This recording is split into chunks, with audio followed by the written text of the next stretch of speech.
O filo dos cordados é o último filo na escala evolutiva do reino animal. É subdividido em protocordados e vertebrados. Os protocordados são subdivididos em cefalocordados e urocordados, que nós já iremos ver. Como características gerais de todos os cordados, independente se o animal está dentro de protocordado ou vertebrado, todos eles devem apresentar essas 4 características em pelo menos uma fase da sua vida. Pode ser que estas características elas permaneçam até a fase adulta, ou pode ser que elas existam apenas na fase larval. Então, todos os cordados devem apresentar a notocorda, que é uma estrutura bem fina, em forma de bastão, com a função de sustentação do corpo. No nosso caso, dos seres humanos, a notocorda ela deu origem à coluna vertebral. No caso de todos os vertebrados, a notocorda deu origem à coluna vertebral. Então, nós temos a notocorda apenas na fase embrionária. O sistema nervoso dorsal, aqui nos seres humanos e nos outros vertebrados, deu origem à medula espinhal. Então, o sistema nervoso dorsal vai dar origem a um sistema nervoso um pouco mais elaborado. As fendas faringianas, também chamadas de fendas branquiais, podem persistir naqueles animais que são aquáticos durante a fase adulta, formando as brânquias. Nós temos as fendas faringianas apenas no início do estágio embrionário. É por aqui que nós fazemos a respiração. Todos os cordados também devem apresentar a cauda pós-anal. Em alguns animais, essa cauda persiste na fase adulta e serve para a locomoção e para o equilíbrio. O nosso vestígio da cauda anal é o cóccix, que a gente apresenta como final da coluna vertebral. Agora nós iremos ver algumas características do grupo dos protocordados. Então, os cordados são divididos em protocordados e em vertebrados. Os protocordados, eles não apresentam a coluna vertebral e nem o crânio, por isso que esses animais não estão dentro do grupo dos vertebrados. Os protocordados são subdivididos em 2 grupos. Nós temos os cefalocordados, representado por esse animal aquático marinho, que é o anfióxo, que está aqui nessa figura. E os urocordados, também representados por um animal marinho, aquático, que é a assídia, que está nessa figura aqui. Quais são as características principais dos cefalocordados? Então, a notocorda, ela vai da cabeça até a cauda, tanto na fase larval quanto na fase adulta. O anfióxo é um animal objeto de muitos estudos na área da evolução dos cordados e também na área da embriologia. O embrião, o desenvolvimento do embrião do anfióxo é muito parecido com o desenvolvimento do embrião de nós seres humanos. Então, ele é muito utilizado no estudo da embriologia. A notocorda e o cordão nervoso dorsal do anfióxo é muito evidente porque o animal ele é transparente. Então, é fácil de observar todas aquelas 4 características que todos os cordados apresentam. Então, a gente consegue visualizar facilmente a notocorda, o sistema nervoso dorsal, as fendas faringianas e também a cauda pós-anal. Nos urocordados, a notocorda ela aparece apenas na cauda e apenas no estágio larval. Então, se vocês forem olhar esse animal, a assídia, vocês não irão visualizar a notocorda. As assídias, então, são animais marinhos e sésseis, vivem fixos em uma rocha. Os vertebrados que também fazem parte dos cordados, junto com os protocordados, apresentam algumas características que vão diferenciá-los dos protocordados. Então, eles apresentam um endoesqueleto, a coluna vertebral e o crânio.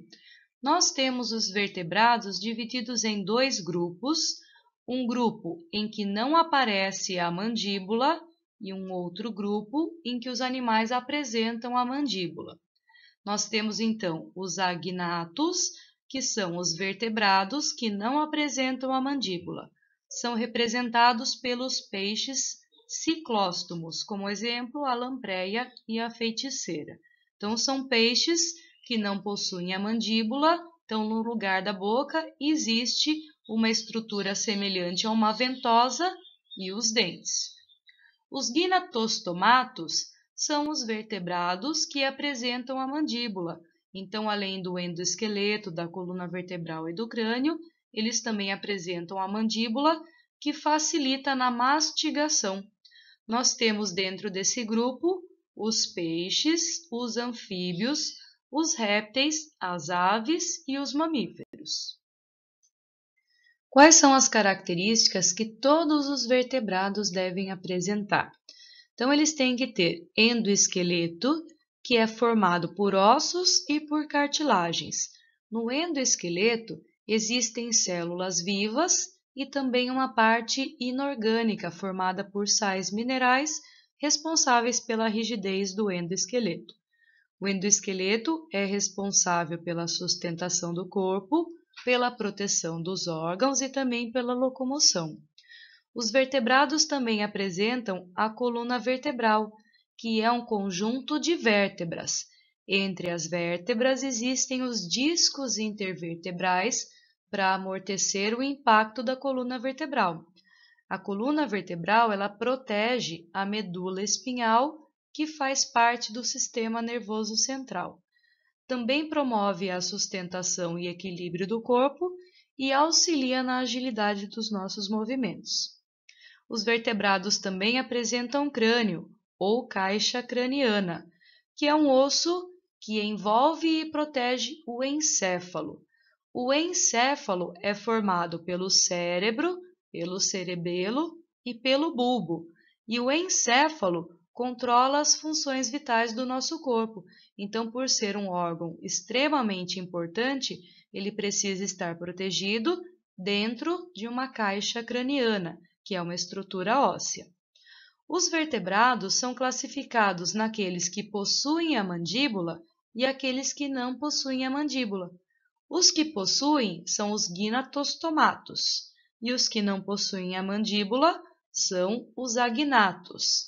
A mandíbula ela é responsável por facilitar a mordida e a mastigação, por ser uma estrutura móvel e articulada. Os animais vertebrados que não possuem a mandíbula são peixes que apresentam o esqueleto cartilaginoso e a coluna vertebral incompleta.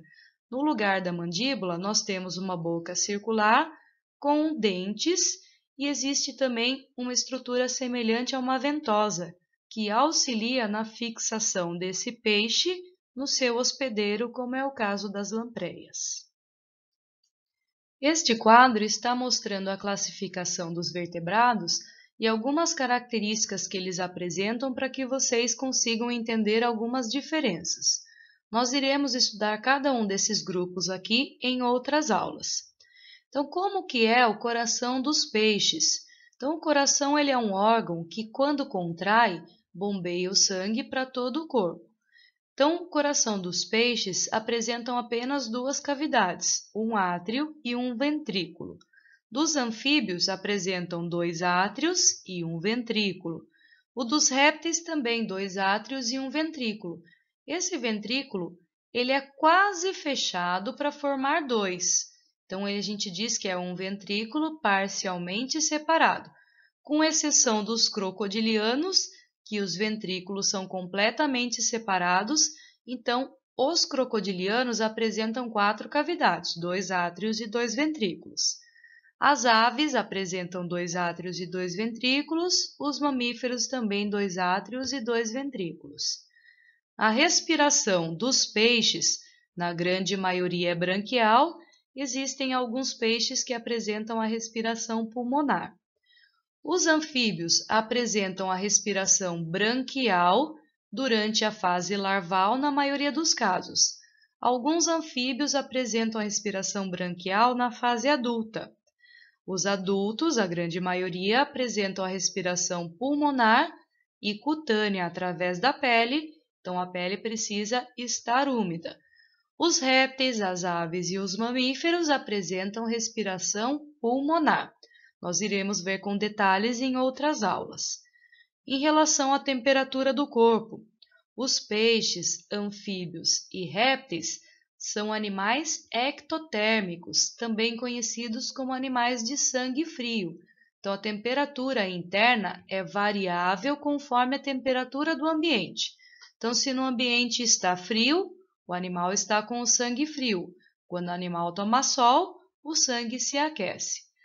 As aves e os mamíferos são chamados de endotérmicos, então eles apresentam o que a gente conhece como sangue quente.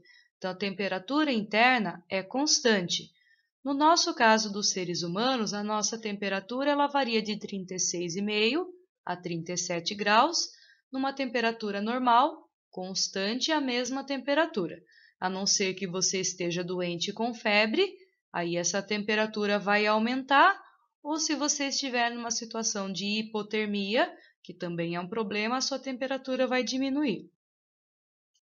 Com relação ao sistema digestório, todos os vertebrados apresentam um sistema digestório completo.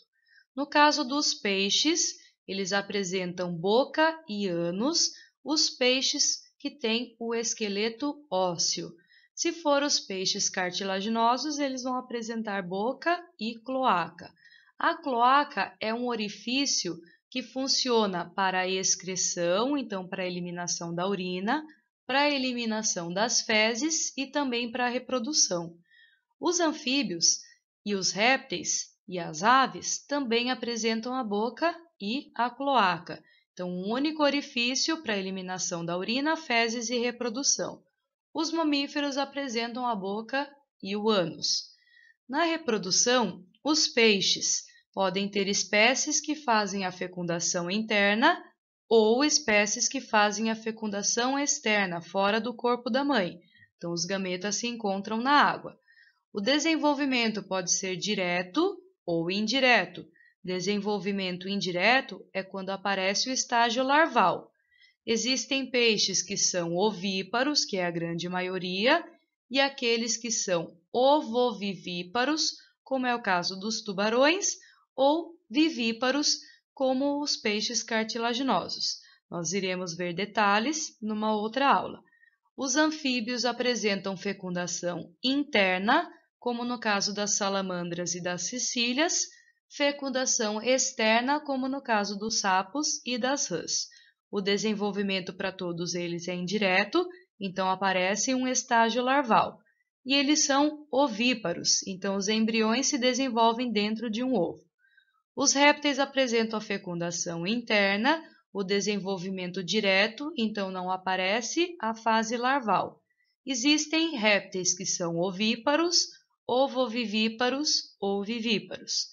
As aves apresentam fecundação interna e o desenvolvimento indireto, não temos larvas. Todas as aves são ovíparas, o embrião se desenvolve dentro de um ovo. Os mamíferos apresentam fecundação interna e desenvolvimento indireto, então não temos larva. E a grande maioria é vivípara.